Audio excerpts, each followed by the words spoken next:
cara terbaik untuk selalu bisa istiqomah dalam hijrah adalah yaitu selalu menghadirkan perasaan bersalah sebelum dihisap sama Allah.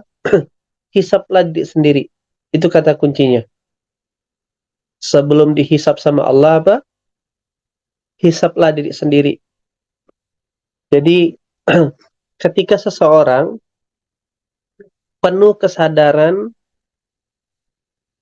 menghisap dirinya dan terus mencari apa-apa yang terus salah dalam dirinya, maka itu adalah strategi terbaik untuk kita bisa selalu istiqomah memperbaiki diri. Nah, ya tuliskan ya.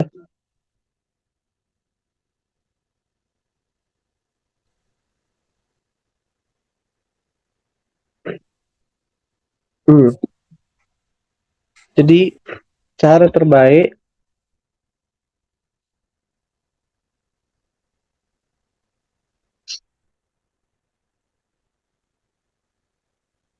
agar bisa istiqomah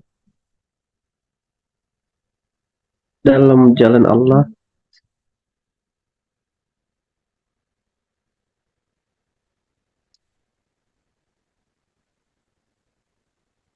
mengeksplor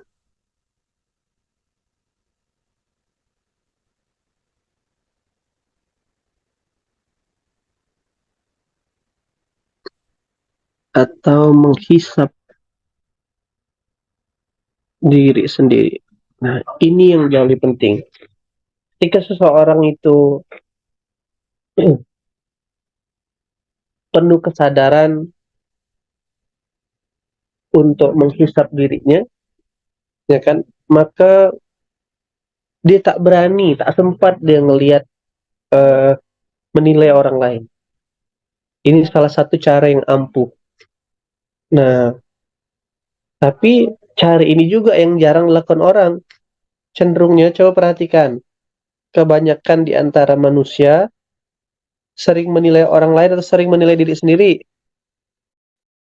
Nilai orang lain. Nah, orang lain lupa menilai diri sendiri. Ya, kita tuh kalau diskusi, kalau ngomong, itu ngomongin orang atau ngomongin diri sendiri? Ngomongin Sering orang. Ngomongin orang Kalau nih.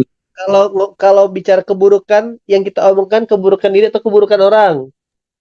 Orang. Kalau bicara kebaikan, kita bicara prestasi diri atau prestasi orang? Diri. Sendiri sendiri. Nah, disitulah cara akhirnya, dan memang setan cenderung mengarah ke kita demikian, maka dibalik sekali. Maka kalau orang sudah punya struktur berpikir seperti ini, ketika dia dihina sama orang, ciri-cirinya dia akan bilang, dia tidak akan balas. Yang dia bilang adalah, tidak apa-apalah dihina aku. Apa yang dia perhinakan kepada aku itu tak melebihi daripada sebenarnya apa keburukan aku yang dia ketahui. Kalau dia tahu banyak tentang keburukan aku, tentu aku lebih buruk daripada itu. Itu keren. Nah, tak apa-apalah dia tidak memuji aku, karena memang kebaikan dia jauh lebih keren dibanding kebaikan aku. Itulah dia kesadaran tingkat tinggi.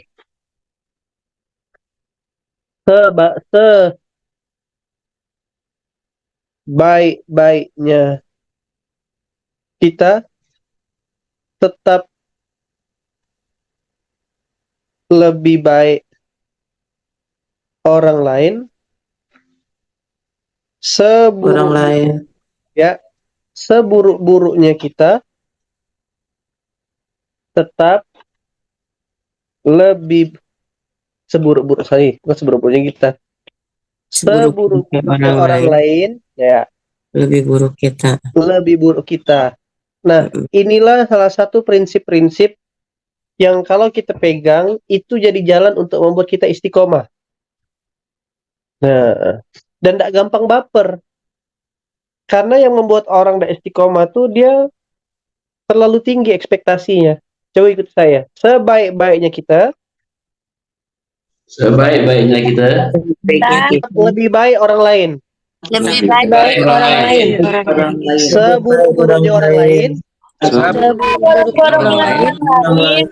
lebih buruk kita.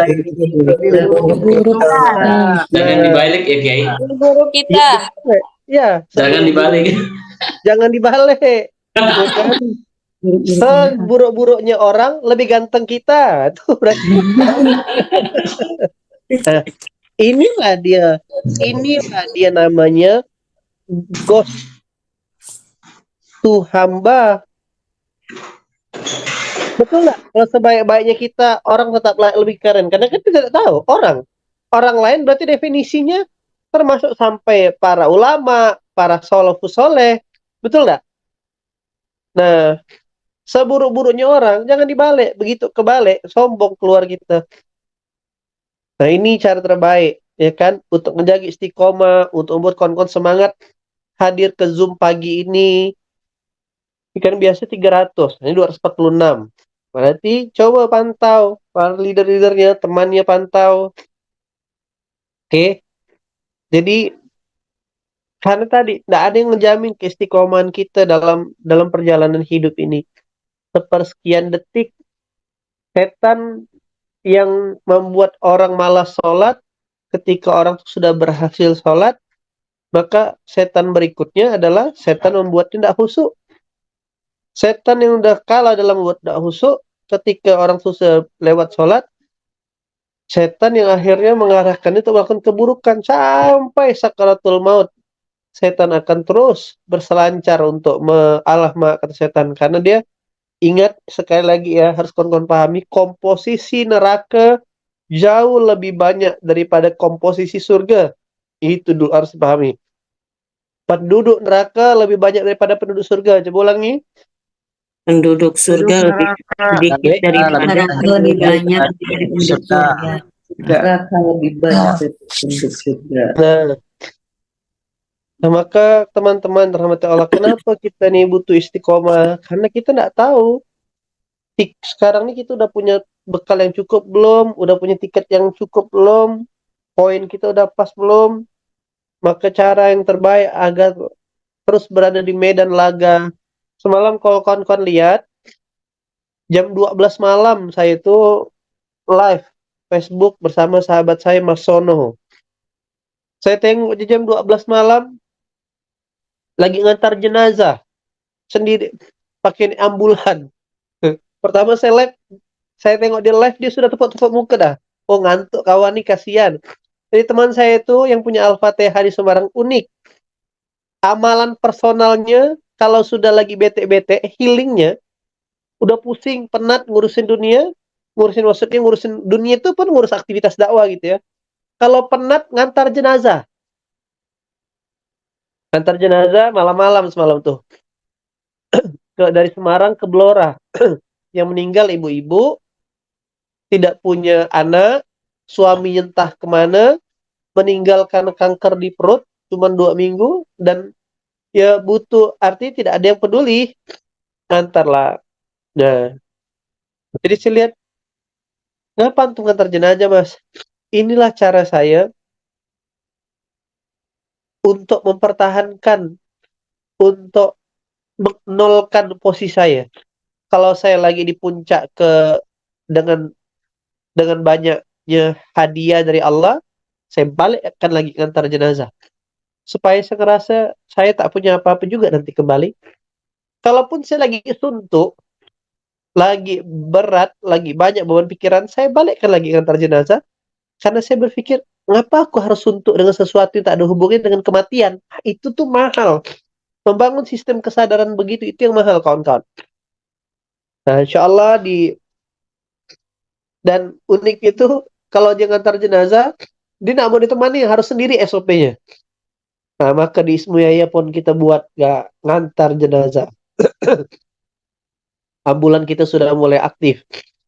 Terus kalau pas lagi ngantar jenazah, salah satu ikhtiar untuk mengalahkan rasa takut adalah jendela dibuka dan kaca spion dihadapkan ke depan. Kaca spion tengah tuh dihadap ke depan. Khawatir di belakang ada yang melambai. Ya kan? Kata dia kalau ada yang melambai, saya langsung turun daripada kereta. Tapi ya tetap aman lah insya Allah. Nah inilah sistem kesadaran yang wajib di antara kita semua kita bangun kawan-kawan. Kalau tidak kita bangun, maka kita terindikasi untuk tereliminasi dari medan pertempuran. Dari medan, ya kan? Nah maka kita semua ini, ya kan, akan melewati, semua di antara kita ini adalah 24 jam dipantau oleh CCTV yang itu tak ada habis baterainya, memorinya tak ada habis-habisnya, dan ini yang akan diputarkan kelak saat kadang beberapa sebelum di Yaumil Hisab, dia akan dapat review trailernya sebelum meninggal. Allah sudah ceritakan di surah Qaf, surah 50 ayat ke-22. Coba kawan-kawan lihat. Nah, coba baca sama-sama.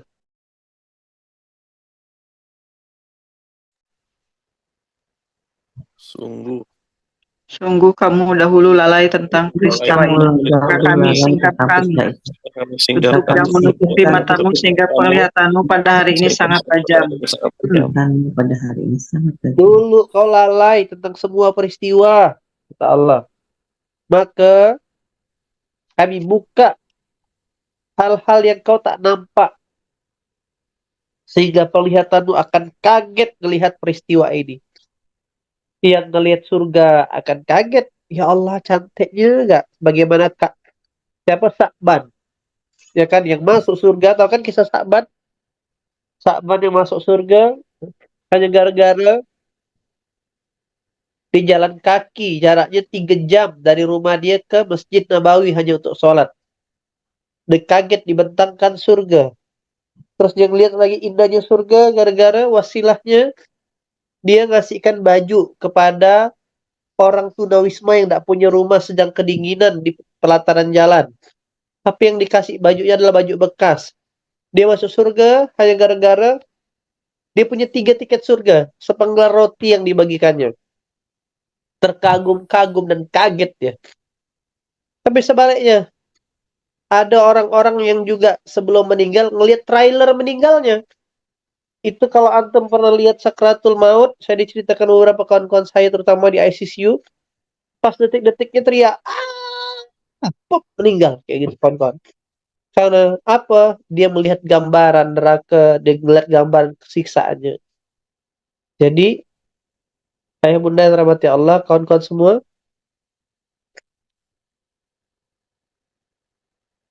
cara terbaik untuk on the track adalah terus menghisap diri.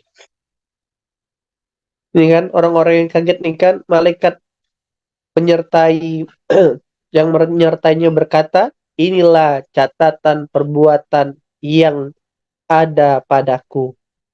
Ini yang aku catat dari sepanjang dirimu. Awalnya diperhitungkan sejak balik, sejak menstruasi, sampai sekarang. Maka kata Allah, lemparkanlah olehmu wahai malaikat mereka ke dalam neraka jahanam. Semua orang yang sangat ingkar. Jahannam kulla kafarin anid. Yang ingkar dan keras kepala. Oke. Kata-kata terakhir tuh.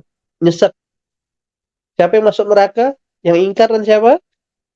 Keras kepala. Keras kepala. Nah, kira-kira apalah ciri-ciri manusia keras kepala? Yang mendengarkan Kiai, Apa? yang mau mendengarkan, Tak mau mendengarkan. Apa lagi? Sombong. Orang lain. ngomong, Sombong. Apa lagi? Bisa dibilang. Bebal. Bebal. Apa lagi? Nah, yang paling sederhana adalah Belajar. tidak mau belajar. Itu awal dari keras kepala. Jadi kalau diajak pembelajaran, kan itu indikator yang sederhana. Jadi kalau orang diajak belajar tak mau, maka dia masuk golongan keras kepala tak kira-kira? Iya. Terus ada seorang istri dinasehati suami sekali, dia balas 20 kali menasehati. Keras kepala tak kira-kira? Enggak. Enggak. Lembut kepala. Feedback bukan. itu feedback. Ini kurang lembut. Nah, oke. Ya, inilah namanya perempuan. Wajarlah Ustadz. Ada apa-apa sih wajar. Lalu malaikat juga bilang wajarlah kau masuk neraka. Mau tak kira-kira? Paling wajar. Nah, maka kawan-kawan, ini loh kalimatnya. Kan jadi kalaulah masuk surga karena hal-hal receh, itu keren. Kayak Sakban tuh ngasih roti. Tapi kalau masuk neraka dengan hal receh, itu tuh nggak keren sekali gitu loh. Masuk neraka gara-gara apa? Keras kepala. Bila sehat kan malah balik nyerang. Diajak majelis tak mau datang. Kalaupun dia datang, yang belajar lampunya, yang belajar atapnya, Bang Saiful coba dicek, yang belajar kipas anginnya. Nah, itu perhatikan. Yang belajar background hitam, coba rata-rata atap tuh yang belajar. Kita tengok ya berapa atap yang belajar. 1, 2, 3. Tengok Bang Saiful. 4. Nah, 5, 6, 7, 8. Wah, beda nih ya. Ini mak ini cantik. Bunda Wita udah merah, ada lipstiknya tuh loh. Bagus. Dia lembut tandanya kepalanya. 7, 8. Horden ada. Ya kan? Iya, lagi absen nih. Iya. Sebelum malaikat ngabsen, bagus saya ngabsen. Nah, tengok Bu Tika, walaupun gelap-gelap, tak apa-apa dia tak belajar. Kepalanya sudah lembut, ya kan? Aras bobok Pak Kiai. Itulah dia makanya. Apapun yang terjadi, lihat wahid tadi cendongnya, pet tak ada ikan sini. Kayak mau tangkap ikan belanda. Oke. Kita lihat. Ya, Bang Ican. Udah bagus, alhamdulillah. Waalaikumsalam, Chan. Bang Ican udah jadi uswah sekarang. Masya Allah. Yang paling aman ini. Lingkaran sama. Aduh. Dah. Biarlah Allah. Saya cuma mengingatkan ya. Biar ketika ditanya Allah, saya dah lakukan. Lalu kata Allah, lemparkan oleh keduamu ke dalam neraka jahanam semua orang yang sangat ingkar dan keras kepala. Siapa dia? Yang sangat enggan melakukan kebaikan, melampaui batas, bersikap ragu-ragu. Lihatlah tuh. Tidak mau berbuat baik.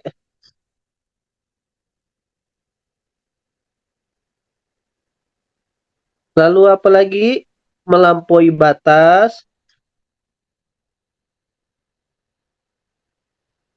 Serta ragu-ragu. Nah, kira-kira ini diksi dosa besar ke atau diksi biasa-biasa saja? Ini kan diksi atau perkataan yang sepertinya perkataan yang menurut kita ini bukan maksiat. Ya enggak apa-apa lah. Udah buat baik, enggak mesti berbuat baik itu ditunjuk-tunjukkan. Diam-diam aja kita. Gitu lah kadang kan lapisnya, kelasnya kayak gitu ya. Yuk. Nah, terus melampaui batas. Melampaui batas itu lebih cenderung menzolimi diri sendiri serta ragu-ragu. Maka kata Allah, serta yang mempersekutukan Allah dengan Tuhan yang lain, maka lemparkanlah dia ke dalam azab yang sangat keras. Terus yang lebih ngenesnya adalah setan yang menyertainya terus bilang, ya Allah, aku tidak nyesatkan dia ya Allah, tapi dia sendiri yang berada dalam kesesatan yang jauh. Kurang ajar lah iblis tuh. Udahlah dia dulu besti, begitu sampai ke neraka dibilang tak kenal. Tuh, ayat 28-nya. Kata Allah, janganlah kau bertengkar di hadapanku. Sungguh aku telah memberikan ancaman kepadamu. Keputusanku tidak dapat diubah. dan kalianlah. Nah, tapi ini ayat ini lama-lama. Jarang ini ayat dulu saya awal-awal ngaji. Letih cari ayat ini. Ini rupanya. Yang mengerikan adalah nih, kawan-kawan coba renungi ayat ini. Yauma taqulu li jahannaman, dan ingatlah pada hari ketika bertanya kepada jahanam. Ketika kami bertanya kepada jahanam, halim ta halim talati wa taqulu hal min mazid? Apakah kamu sudah penuh, wahai jahanam? Ia menjawab, masih ada tambahan kuota ke? Tak ada pertanyaan ini di surga. Pertanyaan ini hanya muncul untuk neraka, kawan-kawan. Jadi artinya apa? Neraka berburu kuota. Betul lah. Jahanam masih ada tambahan ke? Nah, kalau surga tidak ada, dekatkan hanya kepada orang-orang bertakwa gitu ya. Inilah kalimat yang janjikan. Tapi gantian kena neraka, kawan-kawan, masih ada tambahan tak? Mengerikan ayatnya. Hanya gara-gara apa? Hanya gara-gara keras kepala. Hanya gara-gara apa? Hanya gara-gara dia melampaui batas, tidak mau dengar nasihat. Maka cara terbaik, jangan pernah berpikir kita nih lewat, ya kan? Coba tadi, potensi-potensi ragu-ragu, keras kepala, melampaui batas, itu berpotensi ada di kita nggak kira-kira? Di kita, kawan-kawan. Dan yang paling nampak adalah ketika kita tidak mau dinasehati. Apa indikator mau dinasehati? Tidak mau belajar. Nah, saya melihat kemarin haru waktu acara Ustadz Salim di acara Urip Iku Urup. Itu tuh ternyata saya pikir cuman orang-orang Jogja. Nah, ternyata market Ustadz Salim nasional. Jadi datang itu ada yang dari Bandung, ada Jawa Timur, dari mana-mana datang. Artinya orang hanya untuk datang majelis ilmu, bela-belain berkorban. Mereka dalam rangka apa? Dalam rangka butuh nasihat, butuh hisab pribadi, butuh untuk melembutkan hati. Nah, maka indikator dari semua, jadi kan hari ini kita bahas bagaimana orang-orang yang terpeleset itu gara-gara tak istiqomah. Kenapa? Karena lupa menghisap diri. Kenapa? Karena merasa keras kepala. Dan apa langkah konkretnya? Apa yang nampak ciri-ciri orang keras kepala? Tak mau dinasehati, tak mau belajar. Nah, maka kawan-kawan yang rahmati Allah, teman-teman, coba tanyakan dalam diri. Sesungguh apa sih kita tuh berburu nasihat? Sesungguh apa sih kita tuh mau merendahkan hati buat belajar? Sesungguh apa sih kita tuh betul-betul sadar diri, aku nih butuh program, butuh cara, butuh jalan agar aku punya sebuah sistem personal charging, personal hisap untuk melunakkan kepalaku. Itu yang harus kawan-kawan bangun, teman-teman. Nah, levelnya apa? Ciri-ciri orang yang sudah serius belajar tadi. Ya kan? Poin melampaui batas belum mengerti, Kiai. Oke, bentar.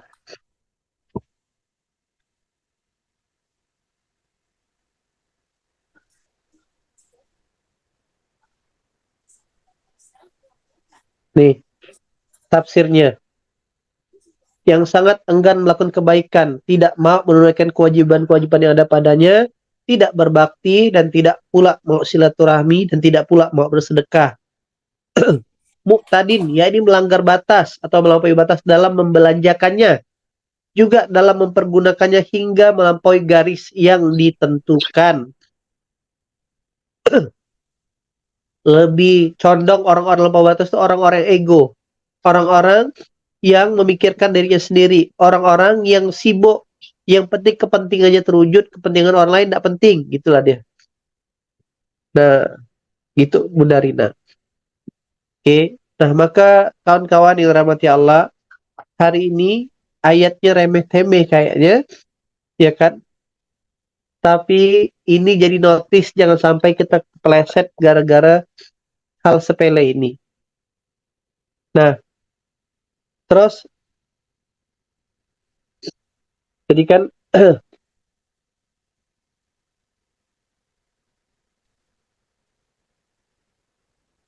lalu kan temanya adalah bagaimana tetap bisa istiqomah. Satu, dengan cara mengeksplor kesalahan pribadi. Kedua, ini satu ya, ini kan gue sederhanakan. Nah, yang kedua adalah buat sistem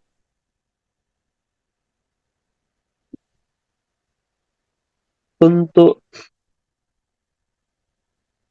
melembutkan hati.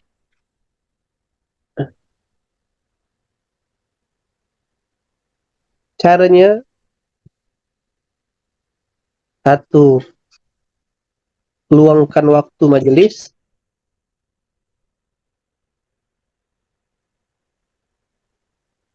Yang kedua, luangkan waktu beramal soleh. Nah, kayak yang saya ceritakan teman saya pakai apa, ambulan tadi.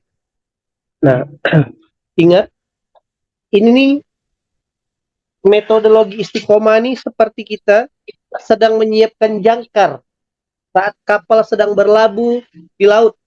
Karena kalau tak jangkar, pasti terombang-ambing, kena gelombang yang terus bergerak. Itu analogi sederhananya. Oke, ketika kan kapal itu berhenti, gelombang bisa berhenti nggak kira-kira? Bisa nggak? Kalau kalau kapal itu tak punya jangkar, akhirnya kapal itu terus terhanyut kan nggak kira-kira? Terus hanyut. Iya, Kiai. Nah, inilah jangkar yang kenapa istiqomah? Istiqomah tuh jangkar agar kita terus ada di jalan dakwah. Oke. Yang ketiga, cara terbaik untuk membuat istiqomah adalah yaitu muaqabah. Muaqabah tuh menghukum diri. Umar, manajemen menghukum diri. Umar satu ketika mengatakan kepada Rasulullah, "Ya Rasulullah, kalaulah aku gara-gara mengurus kebun ini terlalaikan untuk sholat tepat waktu, maka Umar mengatakan, maka hukumannya adalah aku sedekahkan kebunku." Dan akhirnya pada satu ketika, satu kesempatan, memang gara-gara ngurus kebun, Umar terlambat sholat. Dan langsung setelah sholat, Umar menyampaikan kepada Rasulullah, "Ya Rasulullah, ini kebun aku sedekahkan." Segitunya keimanan sahabat-sahabat zaman dahulu, kawan-kawan. Nah, mau nggak kita bikin peraturan begitu? Hah? Hah? Berat kah? Apa yang kami masalahkan, Kiai? Kita coba, Kiai. Belum ada, Kiai.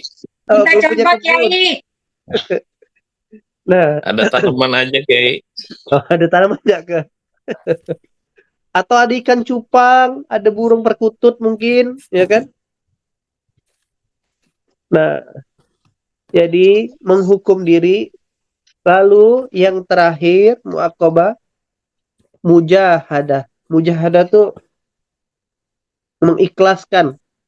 Kan puncak daripada orang-orang yang sungguh-sungguh jihad di jalan Allah, itu bukan hadiahnya, bukan hasilnya. Oh, tiba-tiba dapat rumah, dapat mobil, walaupun Allah menjanjikan kemenangan buat orang-orang yang berjihad. Tetapi semalam tuh materi sekali rezeki, saya bilang semalam, ini ada analogi yang bagus, analogi sederhana ya. Gini,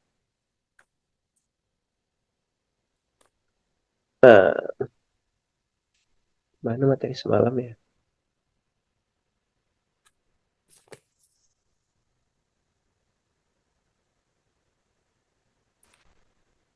Oh, ini dia.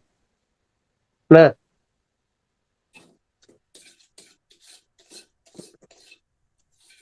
gini dia. Kan puncak dari jihad tuh kemenangan, kawan-kawan. Oke, kemenangan tuh ada bentuknya harta, bentuknya keluarga, bentuknya kemuliaan. Macam-macam. Nah, kesalahan kita selama ini, jadi kemenangan itu kan efek daripada takwa. Innalil muttaqina mafaza. Sesungguhnya orang-orang yang bertakwa akan mendapatkan kemenangan. Oke? Nah, orang rata-rata yang diminta adalah pialanya. Ya kan? Ya Allah minta harta, ya Allah minta keluarga, minta apa saja, ya Allah minta kemuliaan. Tapi orang-orang spesial, orang-orang cerdas, yang diminta bukan harta, keluarga, kemuliaannya, tapi yang diminta adalah takwanya. Nabi Yusuf, ya Allah kumpulkan aku orang-orang yang soleh. Nabi Sulaiman, ya Allah ajarkan aku cara bersyukur dan berbuat kebaikan. Nabi Adam, Nabi Yunus, ya Allah minta ampun. Maka coba yuk mulai ganti. Kalau yang antum minta langsung produk, kita minta harta hari ini. Kata Allah bukan, kau belum Fadli, Nabil, kau bukan butuh harta, kau tuh butuh pasangan. Nah, gitu kan? Nah, kau butuh pasangan. Insyaallah. Nah, maka itu yang membuat orang kecewa. Karena dia akhirnya berpikir Allah udah adil. Padahal Allah paling tahu yang sedang dia butuhkan hari ini adalah produk yang lain. Cuman karena itu tak masuk dalam alam bawah sadar kita, kita tak merasa Allah sudah mengabulkan doa kita. Padahal doanya dikabulkan. Maka puncak dari mujahadah adalah mengikhlaskan setiap hal yang terjadi. Bukan adapun hadiah itu tuh bonus, kawan-kawan. Bukan menjadi goal. Mengikhlaskan apapun yang terjadi meskipun belum dapat hasilnya.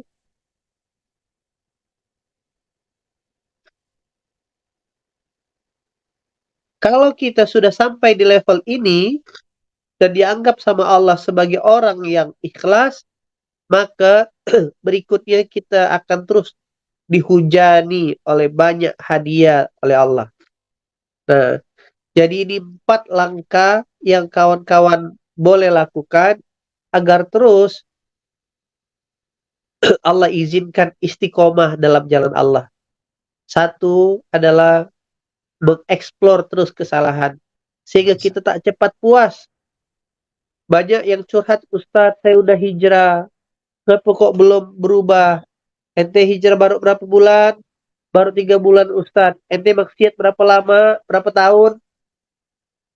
10 tahun Ustadz. Mana imbang hijrah 3 bulan. Maksiat 10 tahun. Dugem 10 tahun. Mabuk 10 tahun. Perempuan 10 tahun. Judi 10 tahun. Baru 3 bulan betulkan sholat ke masjid. Imbang gak kira-kira? Kan enggak. Maka waktu saya lagi episode susah, saya bilang sama Kak Mira, dah, kita dikasih hidup, ini dah bersyukur dah. Kita lihat pengalaman guru-guru kita. Ustadz Yusuf Mansur 7 tahun, Ustadz Fatih Karim 12 tahun, baru selesai episode kesusahannya. Kita nih masih tidak ada apa-apanya. Nah ini, sudahlah baru hijrah, hijrahnya ragu-ragu, tidak serius belajar, nanggung. Gimana mau dapat? Gitu kawan-kawan. Monggo Mbak Di. Yang penting kameranya jangan dinyalakan kamar mandi. Nah, yang kedua, nah maka tadi orang-orang sebaik-baiknya kita tetap lebih baik orang lain, seburuk-buruknya orang lain, lebih buruk siapa? Kita. Nah, siapa orang-orang di sini? Ya kan? Orang-orang dan akan dibongkarkan keburukan ini yang masuk neraka, mereka yang tidak mau berbuat baik, melampaui batas dan ragu-ragu. Nah, maka yang harus dibuat adalah sistem untuk mengingatkan diri, Melembutkan hati. melembutkan hati. Gimana caranya? Luangkan waktu ke majelis dan luangkan waktu untuk berbuat kebaikan. Yang ketiga, buat hukuman terhadap diri sendiri. Contoh misalkan saya pribadi yang sering dilakukan kalau misalkan ada kesalahan, saya belum mau ngapa-ngapain kalau belum menuntaskan istighfar sampai 1000 kali, misalkan kayak gitu. Nah, itu kawan-kawan. Jangan anggap sepele. Khawatirnya kita malah salah sama Allah. Yang terakhir, biar kita tetap ada di jalan ini dan tidak kecewa, ya kan?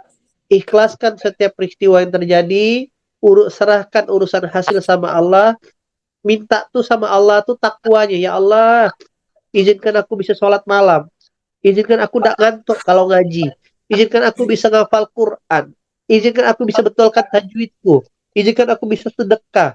Kalau itu yang antum minta, maka barang-barang kita pertama sedang membunuh setan di kepala, ya kan? Kita sedang membunuh setan di kepala karena setan masuk di keinginan. Ya kalau artinya setan mendorong-dorong kita, ayolah tahajud, ayolah betulkan Quran, ayolah betulkan tajwid, maka yang terjadi kita malah berjalan menuju kebaikan.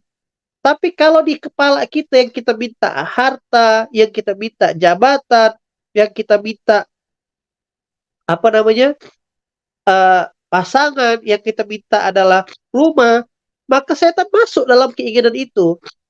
Sehingga banyak orang cara dapat jabatan dengan cara yang tidak benar, banyak orang dapatkan harta dengan cara yang tidak benar, banyak orang ketika ini kan udah pasangan yang kau impikan, ya kan? Maka jagalah dia, akhirnya mendekati, ujung-ujungnya bukannya menuju ke kebaikan, malah mendekati zina. Nauzubillah min zalik.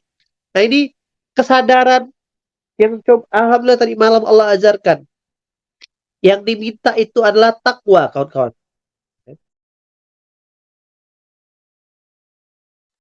Jadi yang diminta sama Allah tuh bukan hasilnya, tapi prosesnya.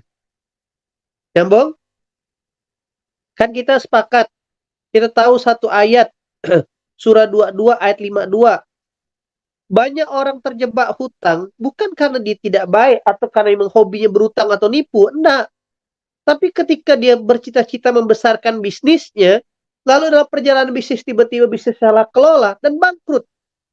Nah, banyak orang-orang yang masuk ke dalam lembah putus asa, terus merasa, mohon maaf ya, ada maksiat yang unik lagi, gara-gara patah hati akhirnya tak percaya diri. Saya beberapa kali menemukan curhatan, mohon maaf, para lesbian, itu gara-gara trauma sama laki-laki, dikhianati berkali-kali, ya udahlah aku cinta sama perempuan ya. Itu kan setan cara bekerja, kawan-kawan. Oke. Apa lain lagi yang para gay, ya kan, gara-gara ngelihat kekerasan laki-laki kepada perempuan, terutama pada orang tua, dia memilih lebih suka untuk jadi perempuan. Nah, begitu dia. Nah, si anak perempuan trauma sama laki-laki, pilih sama perempuan juga. Nah, maka setan itu tetap masuk dalam keinginan. Nah, cara terbaik untuk salah satu ikhtiar mencegah pintu masuk setan adalah yang diminta prosesnya, bukan hasilnya. Sehingga kalau orang fokus minta proses, dia meminimalisir kekecewaannya. Aku mintanya bisa bangun malam kok. Atau mintanya bisa sedekah kok. Aku mintanya bisa betulkan bacaan Quran kok. Bisa ketemu guru untuk belajar kok. Bisa ke majelis kok. Itu yang mahal. Nanti ketika itu yang diminta dan dia sedang berjalan ke sana, tiba-tiba Allah kasih dia rezeki berupa harta. Tiba-tiba Allah ketemukan jodoh. Tiba-tiba Allah tanpa sadar Allah muliakan kehidupannya. Tiba-tiba Allah kasih keturunan. Terlalu mudah bagi Allah, kawan-kawan. Ingat, terlalu mudah bagi Allah. Ya Allah. Mulai nyambung nggak nih maksud saya? Yang diminta adalah takwa. Sepakat nggak kira-kira? Sepakat, Kiai. Oke. Kalau dulu kan yang kita mintakan hasilnya. Yang ini kan kita minta sama Allah. Ini prosesnya. Siapa yang kita contoh? Para nabi. Yang diminta tuh prosesnya. Maka kalau itu terjadi, Terlalu mudah bagi Allah untuk ngasih kita pasangan. Terlalu mudah bagi Allah hanya untuk ngasih kita sehat. Nabi Ayub dikasih sehat, pakai dokter. Nabi Zakaria, istrinya dikasih punya keturunan, tak pakai program-program hamil. Maryam bahkan dikasih anak hanya dengan menjaga kesuciannya. Itu yang diperjuangkan, itu yang diuji sama Allah. Nabi Ibrahim dikasih harta yang berlimpah, bukan hanya untuk dirinya, makmur kota Mekah. Nabi Isa diizinkan Allah bisa menyembuhkan orang mati. Jadi terlalu mudah bagi Allah. Nah, maka bentuk kita menuju ke kebaikan yang diminta adalah takwanya. Nah, mulai hari ini pas bertepatan dengan Maulid Nabi, mari kita berubah mindset cara berpikirnya. Yang diminta apa, kawan-kawan? Takwanya. Takwanya. Dan kalau sudah takwa pasti apa? Menang. Udah pasti menang. Udah pasti terbuka jalan keluarnya. Udah pasti dapatkan rezeki dari arah yang tak disangka-sangka. Begitu jadinya. Begitu ayah bunda yang dirahmati Allah, dapat polanya, ngerti pagi hari ini? Ngerti Kiai. Semoga bisa dipahami, bisa dipraktekkan, dan semuanya dapat hadiah-hadiah terindah dari Allah. Biarlah Allah yang menyusun hadiah terbaiknya. Biarlah Allah yang menyusun pasangan terbaiknya. Biarlah Allah yang merubah suami atau istrinya. Biarlah Allah yang menyembuhkan penyakitnya. Biarlah Allah yang memuliakan dirinya. Amin ya. Tetap saja menjadi hamba dan nikmat kerja sama Allah, kawan-kawan. Amin. Terima kasih banyak yang sudah serius belajar. Saya doakan yang serius belajar, semoga Allah kasih kepahaman, Allah izinkan untuk bisa mendapatkan kehidupan yang lebih baik.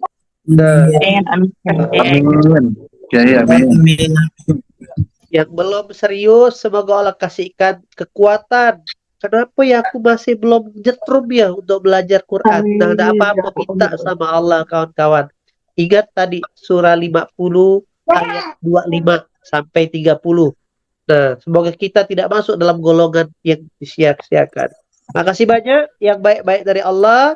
Selamat berakhir pekan, selamat liburan, ya kan? Yang kurang-kurang dari saya pribadi. Wassalamualaikum warahmatullahi wabarakatuh.